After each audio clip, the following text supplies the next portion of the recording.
welcome to the session. I'm so glad that we finally came to this point. I've been meaning to talk to you, but a lot has happened in between. But finally now we have met, you know what I'm saying? So just to get to know you a bit, Akile, and for the students to get to know you a bit, just introduce yourself, man. Tell us who you are. Okay, so as Nati has already said, my name is Akile Koza. I'm Tsonga, Shitsonga.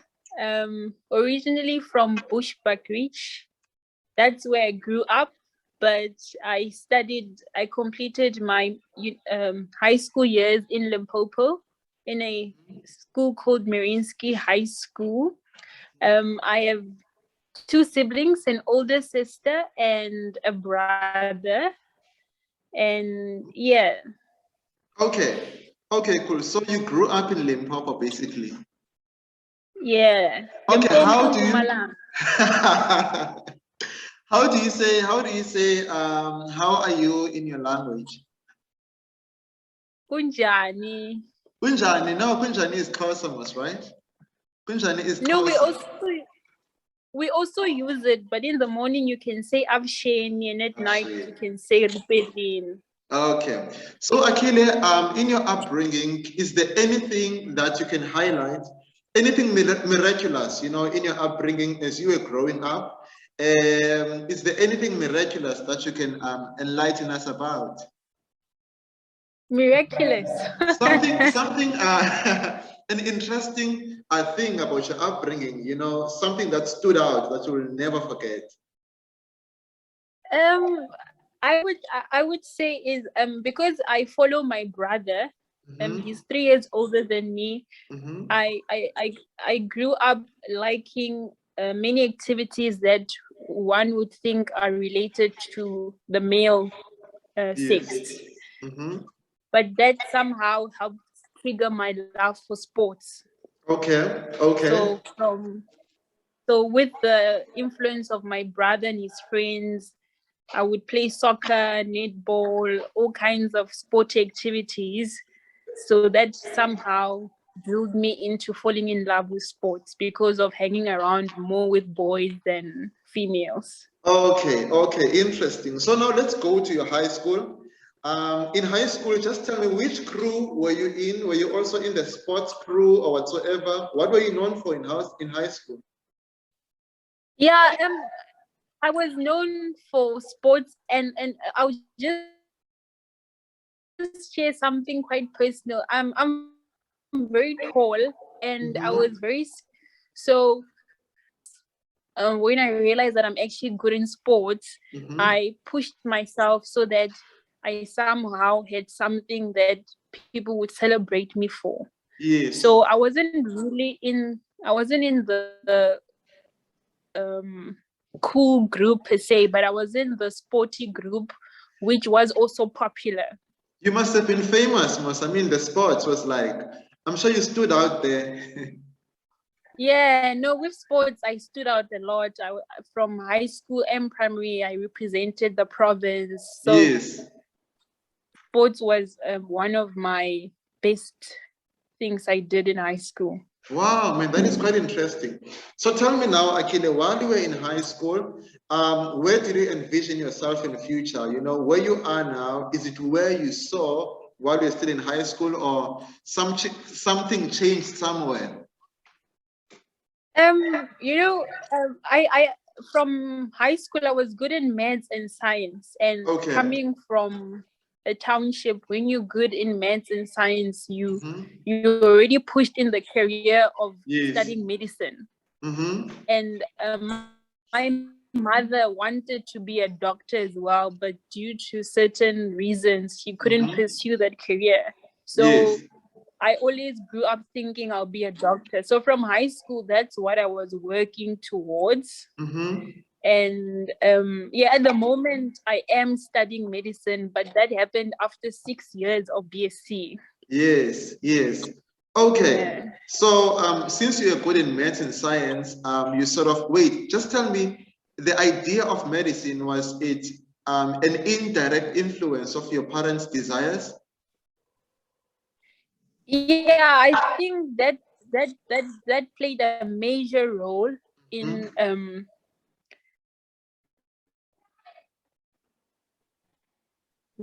my desire to see the doctors, like family doctors. I ended up like relating to the medical field, but majority of the influence did come from my family's expectations. Okay, cool. Wow, that is quite interesting. So now, Akile, coming into applying for university, how did we hear of neuroscience? I mean, like, I didn't even know what that is. You know what I'm saying? Did you apply for that directly, or it was a suggestion that you were given, maybe in admin A or something? So I applied for. I did BSc Human Life Sciences with psychology, and because of psychology, we're exposed to the functioning of the brain with the psychological aspect. Yes. And then with my BSc, I majored in physiology. Okay. So it was only until my third year when we were exposed to the different fields of physiology. Yes. And then I realized that one of the professors specializes in brain physiology, mainly known as neuroscience. So it was from there when I got exposed to it. I didn't know about it going into my degree, but in my third year, when they exposed us to the research, the different types of research that is done within each faculty, that's when I learned about neuroscience and I enjoyed it. Okay, so speaking about human life science, I mean, we've spoken about it with the students for quite a while, but there seems to be a misconception. Can you tell me, let me put it this way, does excelling in human life science, let's say after your 3-year degree, does excelling in human life science guarantee that a student will enter into medicine? I wouldn't say guarantee.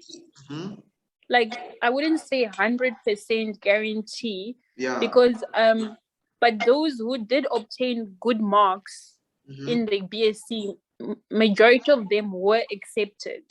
Okay. So, majority of them. Yeah, but there are also those who had good marks but were not accepted. Okay. Because no, but it's a good route to excel in your marks. You stand a better chance because I think they only take 30 people, like 30 postgrads. So the competition is still tough. But it also depends the more in your extra curriculum that also plays a role. Okay. Yeah. Okay, cool.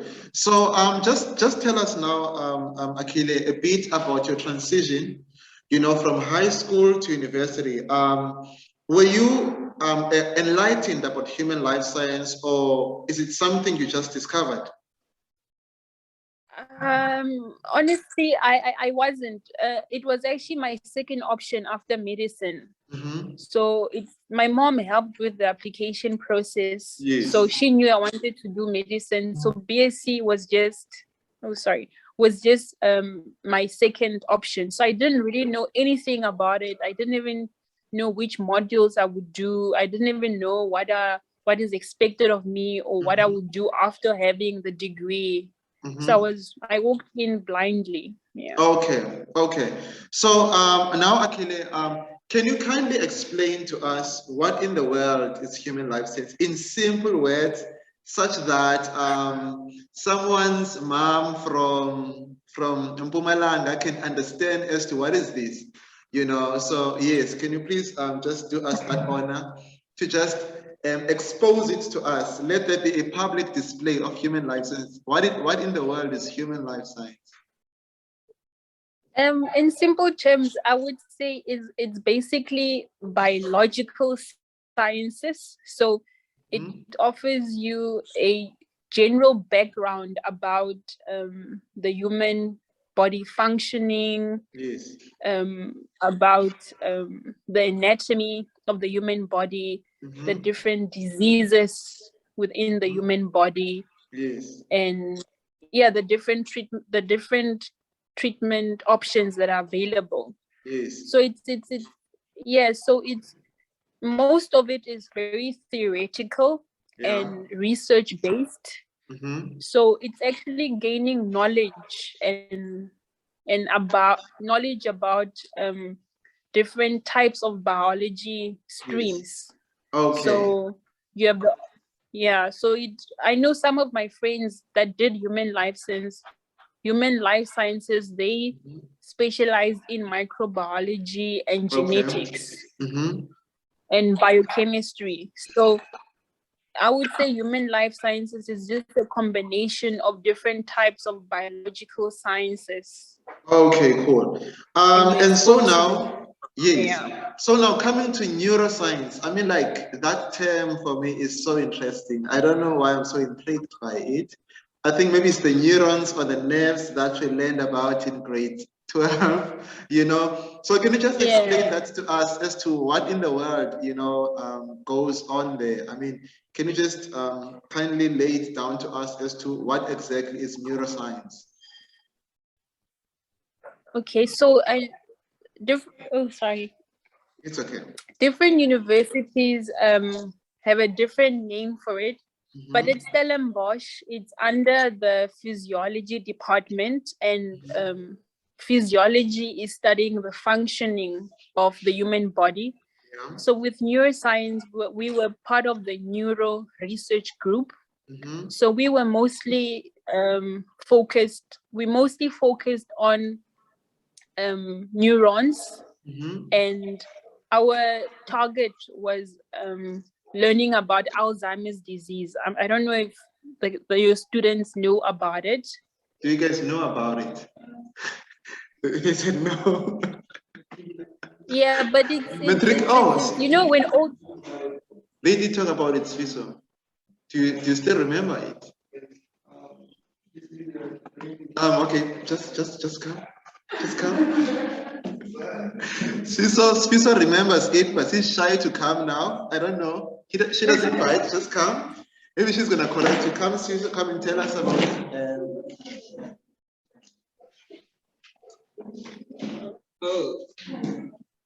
Hi, Akile.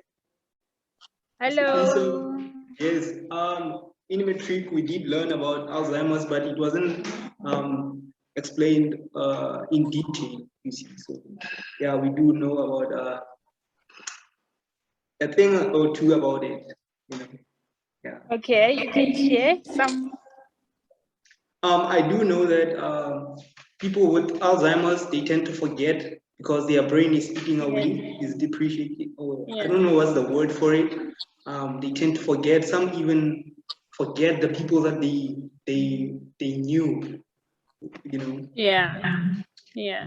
No, that's perfect. So you can tell us more about Alzheimer's, I guess. I'll be glad to come.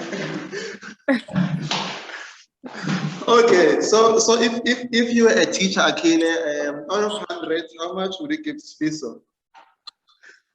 I would give him, maybe, let's say if it's out of 5, I would give him 2.5.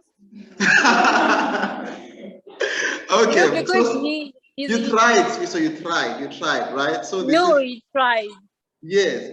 Okay. So basically, okay. So yes, you were explaining about neuroscience. Yes. So so with neuroscience, my project specifically from honors to masters was focused on Alzheimer's disease. Yeah. The word he was looking for is a degenerative disease. Okay. Okay. Yeah. So the normal cells within, like your normal neuronal cells, start to degenerate and lose their normal function. I don't want to go into too much technical detail. Yes. But and we were trying to explore a therapeutic intervention for Alzheimer's disease, because it's a very deliberate, it's a very terminal disease, and like he said, people tend to forget their family members, so there's a lot of burden on the government to look after such patients. So I was trying to find treatment for Alzheimer's disease. Yes. So because it's neuroscience, it's different from neurology. With neuroscience, you actually work in a lab. Yeah. I grew neuronal cells that were excreted from mice. Yes. So we took a mice, and then through genetic modulation, we stimulated Alzheimer's disease in the mice. Okay. So then we harvested the cells, and then I grew them in the lab. And then I studied, firstly, you must study how they are normally with no intervention. And then you're able to see that it's a progressive disease. As time goes, it gets worse and worse. Okay. So one of the hallmarks of Alzheimer's is that defective proteins are not cleared properly within these neurons. And the process that clears such defective proteins is called autophagy. Okay. But somehow in Alzheimer's disease, this process is dysfunctional. Okay. So that's my supervisor, the professor, that's his dream to better this process so that all these dysfunctional proteins can be cleared. So I used a drug. I used two drugs. One of them is called ginkgo biloba. I'm sure some students use it. It's known. It's already on the market. Yeah. They say it helps with concentration. Some people take it. It's a Chinese plant. So I used that plant, and I also used a drug that is already known to enhance autophagy. Okay. So I harvested, because it's in a pill form, I had to do some chemical processes to check that it's not toxic to my cells. And then after, I'm going to try summarize everything. So after I took these two products, ginkgo biloba and another product called lithium, and then I treated my cells, and I saw that these two drugs actually did enhance this process called autophagy, and it did clear all the toxic products. Yes. And I realized it could be a potential therapeutic intervention, but because it's still done on cells, it's still it's still limited because we don't know how it will translate in the clinical setting. And the cool thing was the pills that I used for ginkgo biloba, I actually got them from this company that is local within Stellebosch, and afterwards I was able to share my results, and they could add on the product that scientific data has proved that this product actually enhances autophagy, which could be a potential treatment for Alzheimer's disease. Okay. Yeah, so so that's what I focused on, but other students focus on a disease called glaucoma. It's like a brain tumor. Yeah. So it was a PhD student. So he had the privilege of getting a human biopsy from Tigerberg. Yeah. And then he also tried to enhance autophagy in them and see if it could be a potential treatment for glaucoma. Wow, it sounds a bit complex. It sounds a bit complex. It's a bit complex. You mean the autophagy? I mean neuroscience itself, because I thought maybe everybody does the same thing. You know what I'm saying? So it's a bit broad. Yeah, it's a bit broad. I know at VETS they're focusing on stimulating different what's that word? Different behavioral activities to stimulate the brain. Yeah. So the term neuroscience is broad, but the core is focusing on the functioning of the brain and exploiting any processes with the brain to better enhance its function. Okay. So in UFAs, they could call it differently. In USA, they could call it differently, but neuro just means working with brain cells and the brain, and then science means the biological studying of the brain and its cells. Okay, cool. So basically now, Akile, how would your normal day then look like? As a, okay, I think let's just look now at your undergraduate. So how did your normal day look like? Were you always in the lab? Was it just class, or you know what I'm saying? How would a normal day for you look like? With undergrad, first year is very general. All BSc students do the same. We have biology, life sciences, practicals. We have chemistry. We did maths. I didn't like the maths. We did maths. We did physics. Yeah. So we had practicals for each of those modules.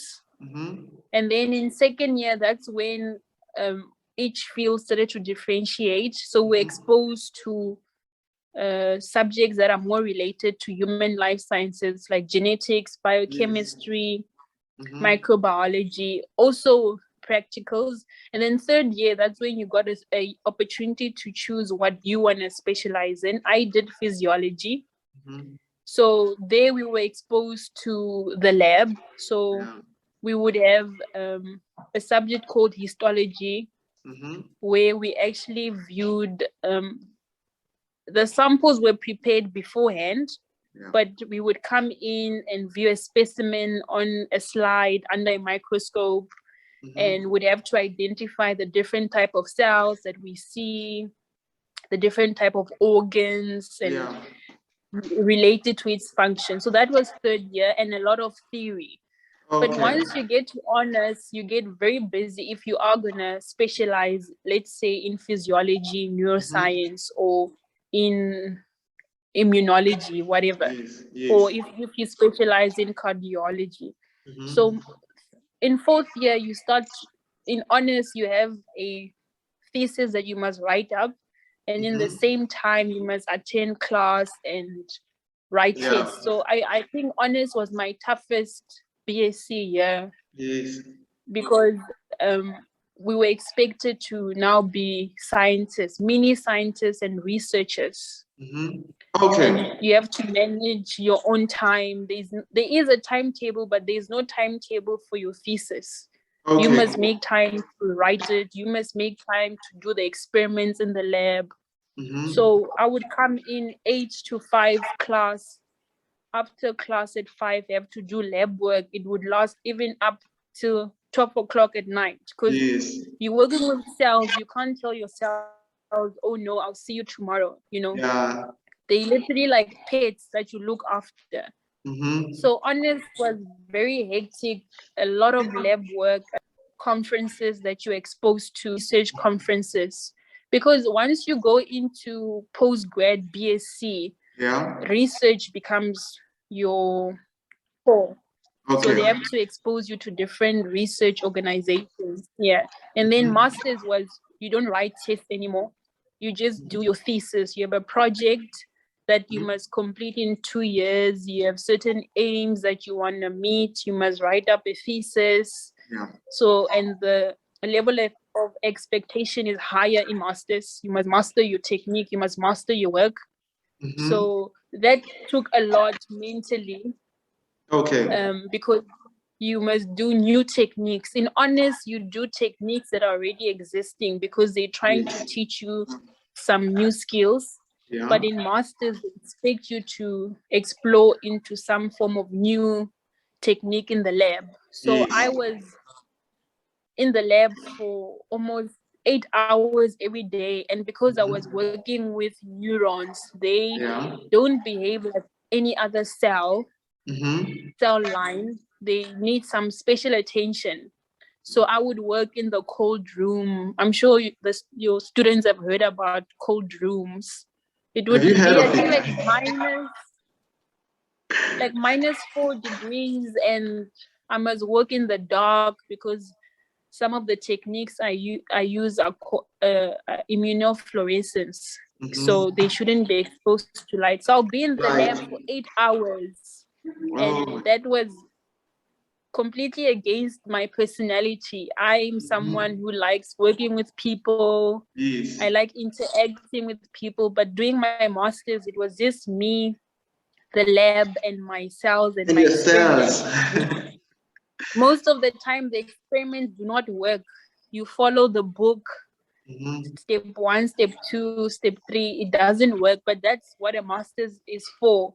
Is so that you learn to troubleshoot, you learn to become an independent scientist.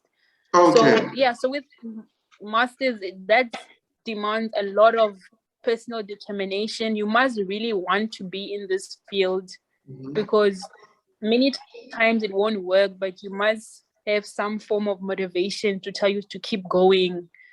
You must have the end goal.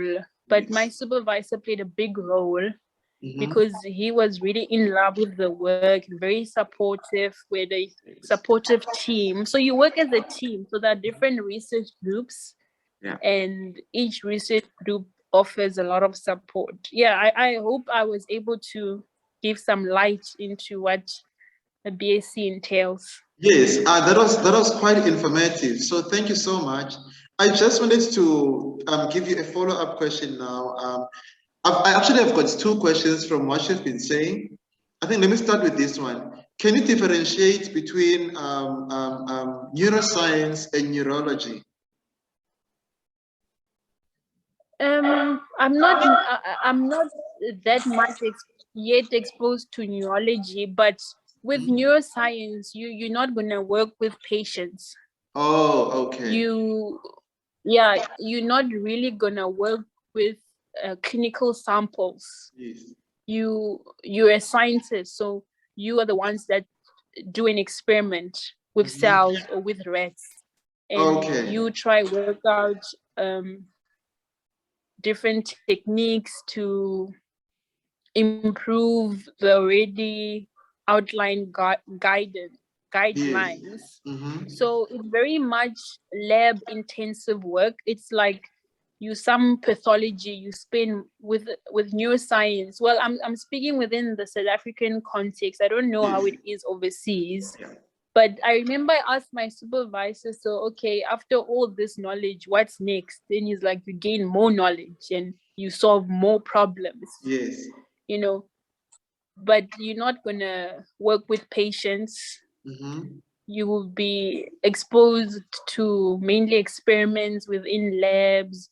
Writing research papers. And when neurology, you actually work with the physical patients. You physically examine them.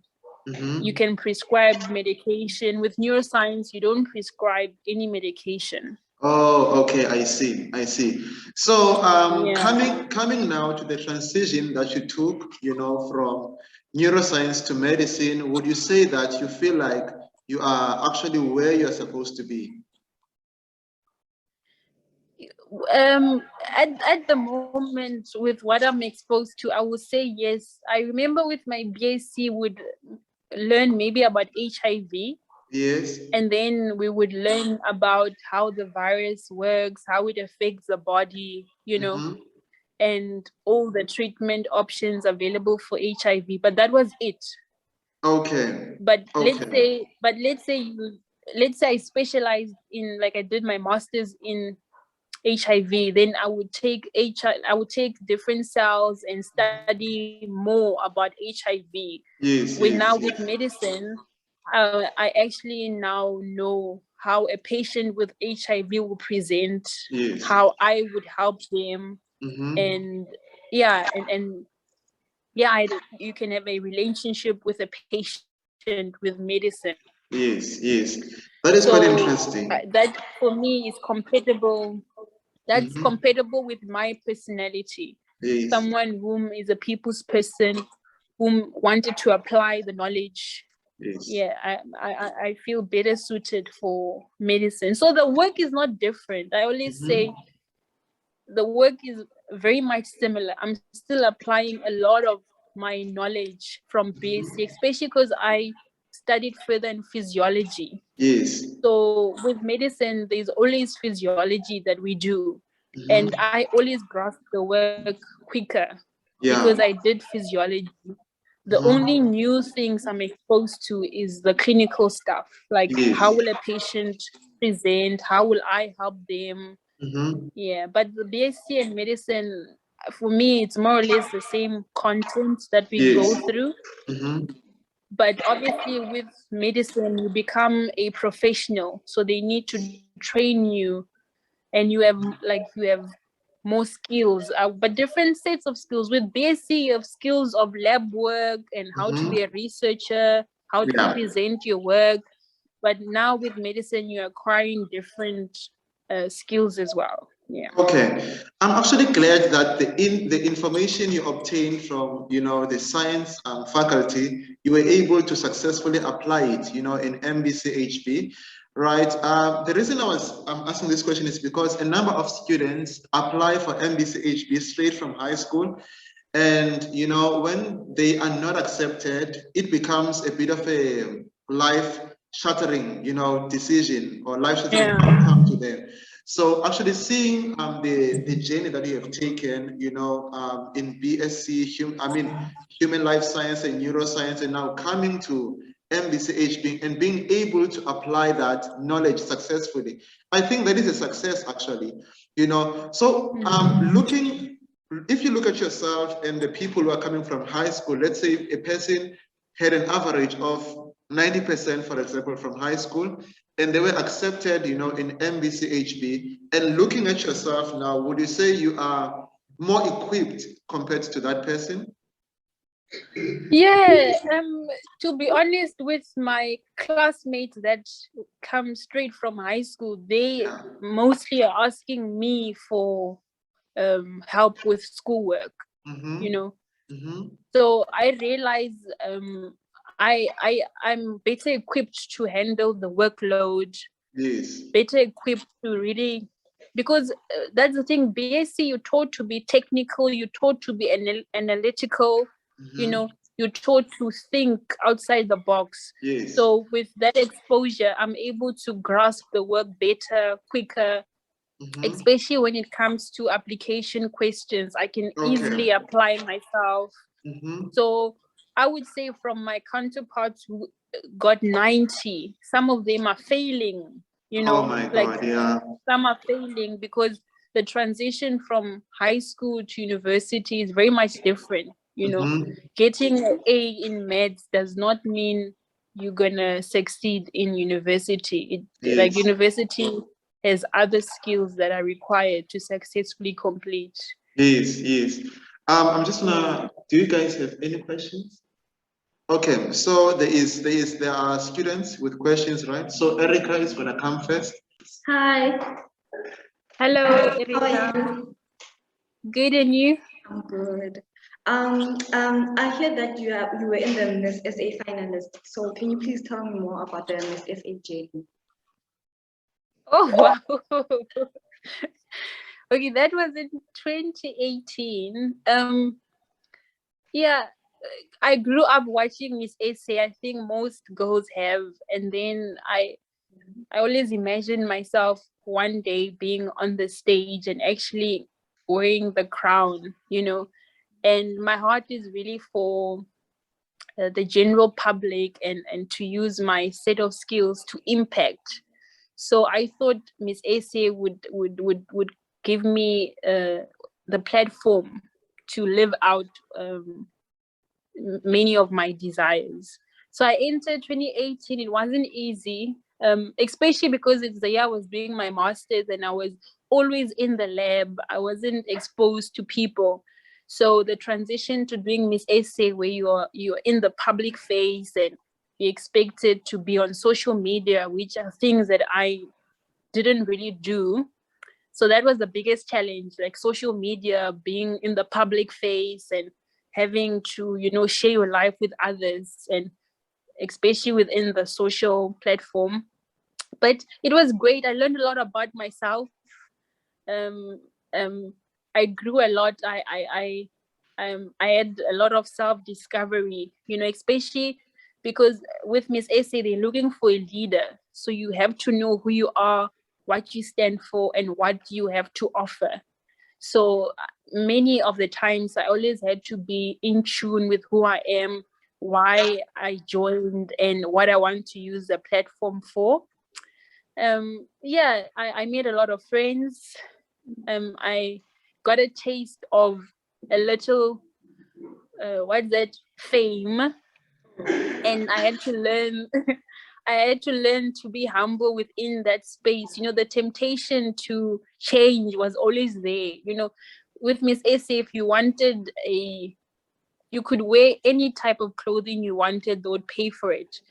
But I had to always guide myself in terms of who I am, especially because within the public sphere, there are a lot of different morals and different outlooks of life. And many times I was challenged to alter my own so that I could fit the public eye.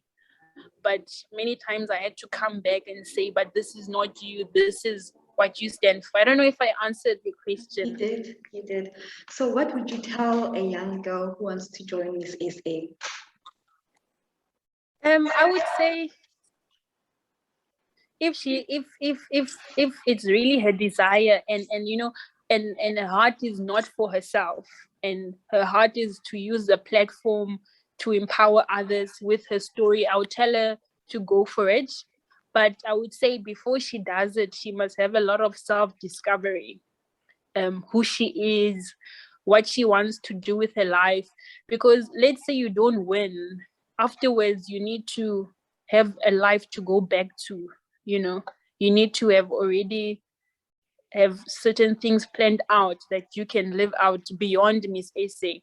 But I would say it's a great opportunity. If you look at Zozibini, she changed and touched many lives with her story of being natural, breaking stereotypes. So I would encourage anyone who wants to enter to go for it. Do you want to enter? Kind of.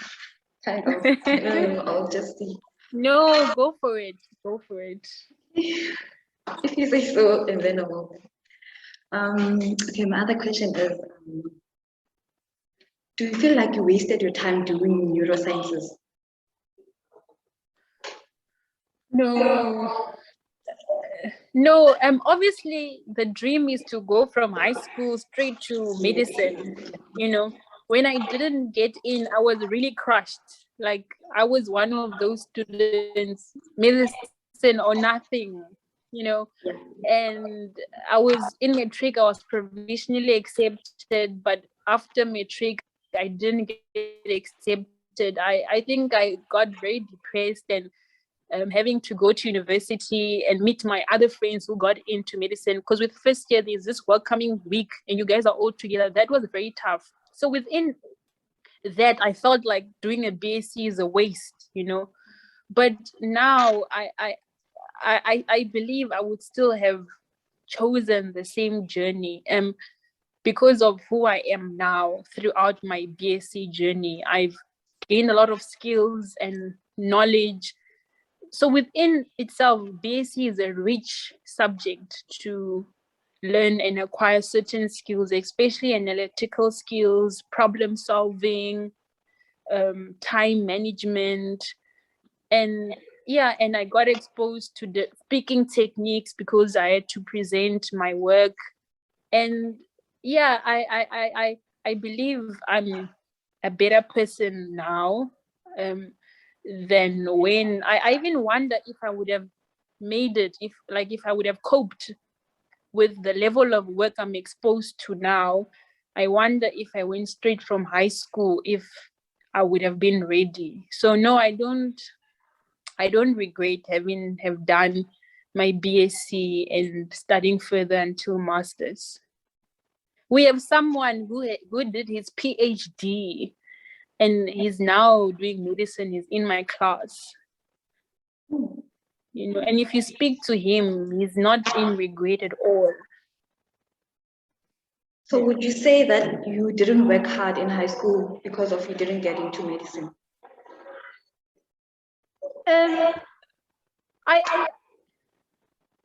I believe I worked hard. In matric, I know I started to relax a bit. I thought I had all the good marks. When it came to final exams, I really did relax.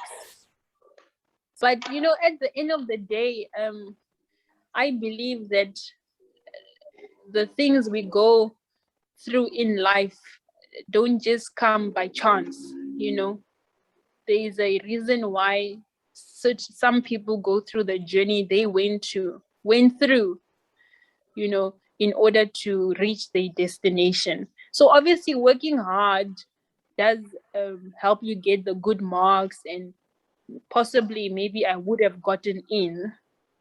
So I don't know if I answer your question. Yeah, you did.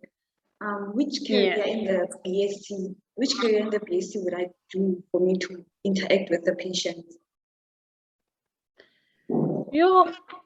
It's very tricky. I'll give you an opinion from what I was exposed to, and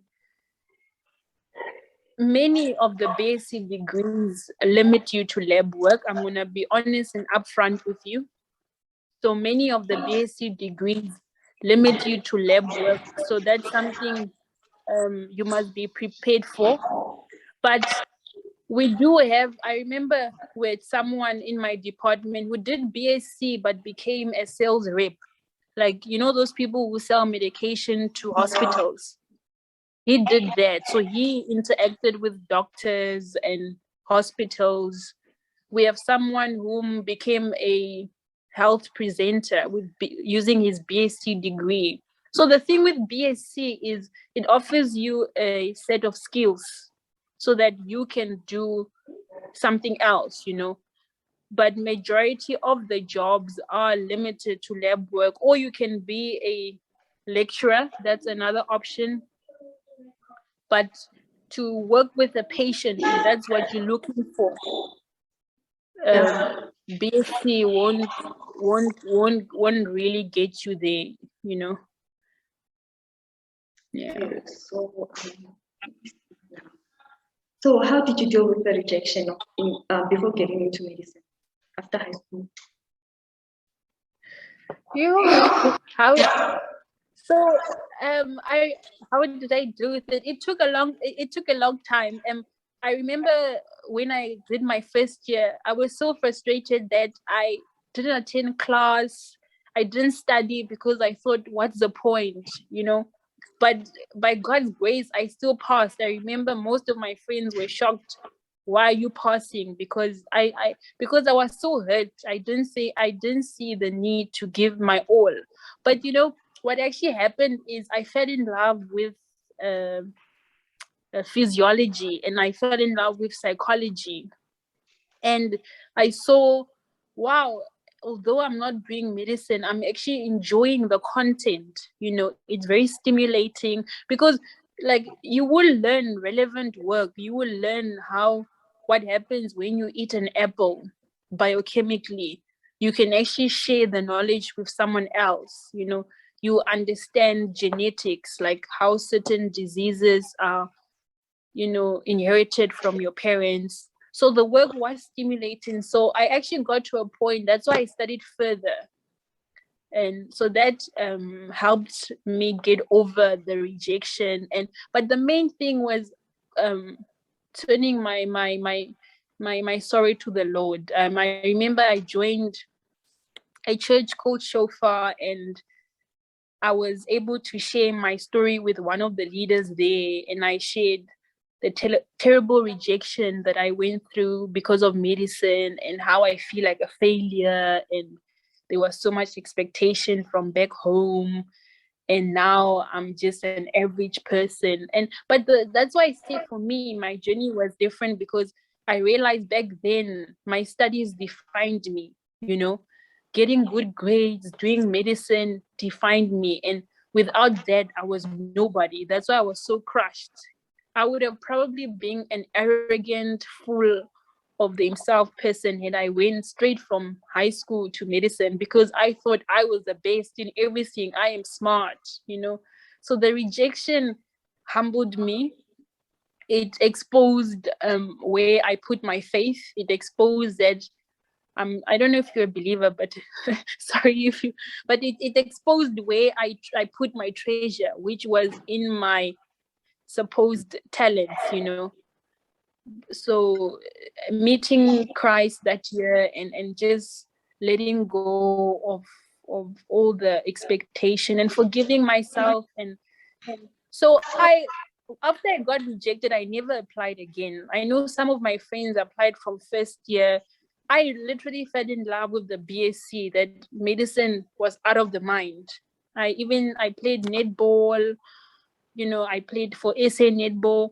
So I was enjoying what I was doing. It was only after my master's when my supervisor was like, PhD is next. And I'm like, no way, me in the lab again.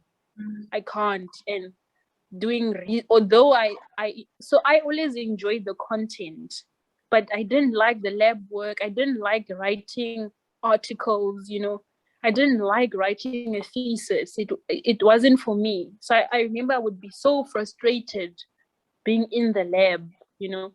So after I did master's, my supervisor was like, it's time for PhD. I was like, no, like I can't. And I remember my husband then said I should search my heart and find out what has always been what I desire for, that I somehow could have forgotten about. And I realized medicine is actually what my heart desires. And then after master's, I applied and I was nervous, you know, I didn't want to go through the rejection again, putting myself out there again. But I was in a better place now, you know. And then I prayed about it, but I was at peace this time. And I applied. It's like I knew beforehand I would get accepted, and I got accepted. I did the interview, and yeah, that was a long answer. So what would you tell someone who got rejected from medicine? How would they get into medicine without going into medicine straight from matric? It's not the end of the world. If you in matric, if your marks were low, redo matric if you want to. Like redo grade 12 or upgrade your marks. Sometimes I think maybe I should have done that. Or pursue a BSc degree, work hard, because they do look at your marks. But I must share, my friend is a lawyer. She did her articles, but now she's doing medicine. So it's not, someone is a nurse, she's a practicing nurse, but now is in my class, you know, and they don't even consider our matric results, you know. It's mostly, that's why I say they look at your personality, the activities you're involved in, because many of the things you do will resemble like characters of a doctor, you know. So I would say it's not the end of the world. We have people who studied law that are doing medicine. We have someone who is a teacher that is now in my class. You know, you can do BSc, you can do any other degree, but it's not all lost. If you really, if truly it's what you desire, then there are many opportunities to still get in. Yeah. My last question, would you still go back to Miss SA? No. Why? Why? You. I feel, you know, I feel I can achieve what I want to in my life outside of Miss SA, you know. It's not the only platform to live out my destiny. And I feel I've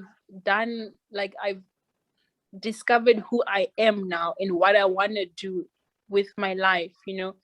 So Miss Essay doesn't fit. Not that it doesn't fit into it, but it's not part of my desires anymore. I think it takes a lot to do Miss Essay, I must say. It looks pretty on the pictures and everyone saying well done, but it takes a lot. It especially if your personality is not like, I'm a people's person, but I'm not I don't know how to explain it. A TikTok. I'm not a TikTok. Yeah. I'm not a TikTok kind of person. I'm not every 5 seconds, let's take pictures and share it on Instagram. I remember we'd have to meet many people that I didn't even know. I wasn't even interested in what they were doing, and I thought like, yes, is this what I want to do? Like, I want to, like with Miss Essay, you must be ready to meet all kinds of people, to always wear makeup. Even now, I try to wear makeup, but this is like, but you must always wear a full face, Bonang. I couldn't be Bonang, but so it for someone whom is like already in it, like they like the social media, they want to be the public eye, they want to be exposed to the media, like Zozibini, she even studied public relation. Yeah. So for her, she was like, this is it, but for someone like me, Miss Essay was harder than my degree. For me to join Miss Essay, must I build a social media for me to like get more followers, do modeling and stuff? It helps, but I'm seeing that they're looking for people who are more relatable now, like they're looking more at what you have to offer, but it helps because at the end of the day, that's how you communicate with people. But if you want to join, I would say have a social cause that you are interested in, maybe like whatever cause like is close to your heart, if it's orphanages or whatever. I think that's something they really like, because at the end of the day, they want you to impact. So if you're involved in a project that already points that direction, you stand a very good chance. Yeah. Okay, so what year are you in now in medicine? I'm second year. I was first year last year. Oh, okay. So do you but guys in the year, huh? You guys do clinical rotations? We're starting early rotations this October, but from next year, yeah, it's clinical rotations. How do you find them? No, we haven't started at the moment. We're starting in October. Oh, good luck. Thank you. I want to see how I'll be. Yeah, you'll be fine. Thank you so much. Thank you. Bye. Thank you. Bye-bye.